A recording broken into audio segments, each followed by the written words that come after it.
آسٹریلوی وزیر اعظم کا فلسطینی ریاست کو تسلیم کرنے کا اعلان۔ آسٹریلوی وزیر اعظم اینتھنی البانیز نے اعلان کیا ان کا ملک آئندہ اقوام متحدہ کے جنرل اسمبلی کے اجلاس میں باضابطہ طور پر فلسطینی ریاست کو تسلیم کرے گا۔ نیوزی لینڈ کبھی فلسطین کو بطور ریاست تسلیم کرنے پر غور۔ نیوزی لینڈ کے وزیر خارجہ نے کہا وزیر اعظم کرسٹوفر کی کابینہ ستمبر میں باضابطہ فیصلہ کرے گی۔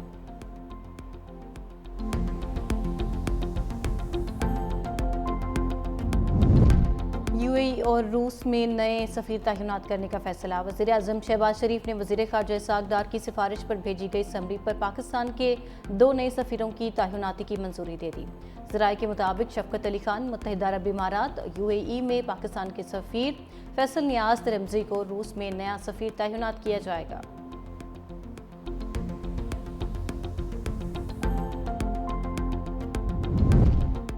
تحریک انصاف کے کارکنان کے خلاف 14 اگست کو دھرنا پلان کرنے پر مقدمہ درج۔ ایف آئی آر کے مطابق ہاسٹل سٹی میں 40 کے قریب پی ٹی آئی کارکن دھرنے کے حوالے سے کانفرنس کر رہے تھے۔ پولیس نے پہنچنے پر پی ٹی آئی کارکنان بینرز اور ڈنڈوں سے لیس تھے۔ پی ٹی آئی کارکنان نے پولیس کے ساتھ مزاحمت کی اور دھاوا بول دیا۔ امن و امان ایکٹ کے تحت تھانہ شہزاد ٹاؤن اسلام آباد میں مقدمہ درج کر لیا گیا۔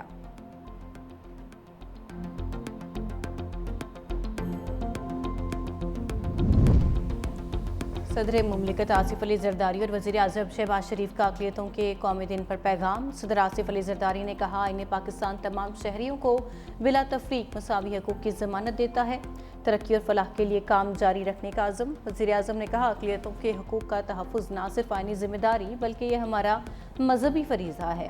اسلام اقلیتوں کے شہری، مذہبی، سماجی حقوق کے تحفظ کی خصوصی تلقین کرتا ہے۔ چیئرمین پیپلز پارٹی بلاول بھٹو زرداری کا اقلیتوں کے قومی دن پر پیغام۔ قومی دن پر اقلیتی کمیونٹیز کو مبارکباد، نیک تمناؤں کا اظہار۔ کہا پیپلز پارٹی ہمیشہ ایک جامع پاکستان کی علمبردار رہی ہے۔ 1973 کے متفقہ آئین کے معمار ذوالفقار علی بھٹو شہید نے ہر شہری کو یکساں حقوق کی ضمانت دی۔ اقلیتوں کے حقوق کی پاسداری، احترام اور سلامتی ملک کے جمہوری ویژن کا اٹوٹ ستون ہے۔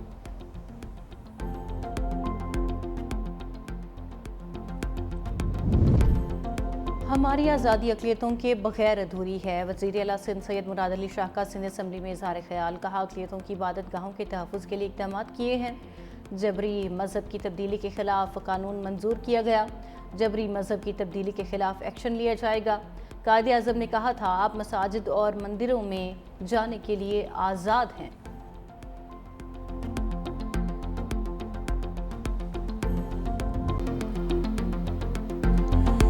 گلگت کے دنیور نالے میں لینڈ سلائیڈنگ، مٹی کا تودا گرنے سے 13 رضاکار ملبے تلے دب گئے، 8 افراد جاں بحق، 7 زخمی۔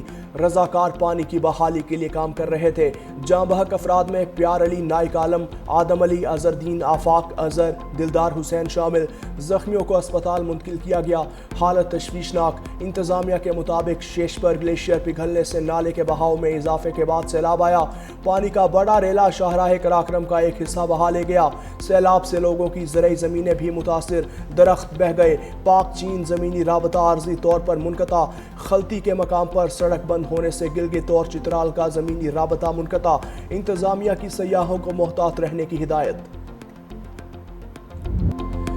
فیلڈ مارشل عاصم منیر کی انتہا پسند مودی سرکار کو وارننگ۔ پاکستانی کمیونٹی سے خطاب میں کہا بھارت اب بھی خطے میں عدم استحکام پیدا کرنے پر بضد ہے، کسی بھی بھارتی جارحیت کا منہ توڑ جواب دیا جائے گا۔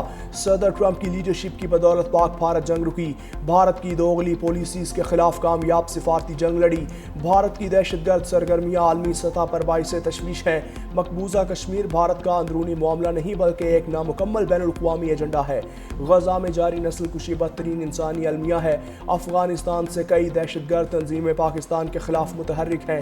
اس وقت دہشت گردی کے خلاف پاکستان آخری فصیل ہے۔ سوشل میڈیا ایک طاقتور ذریعہ بن چکا ہے، ملک دشمن عناصر اسے افراتفری کے لیے استعمال کرتے ہیں۔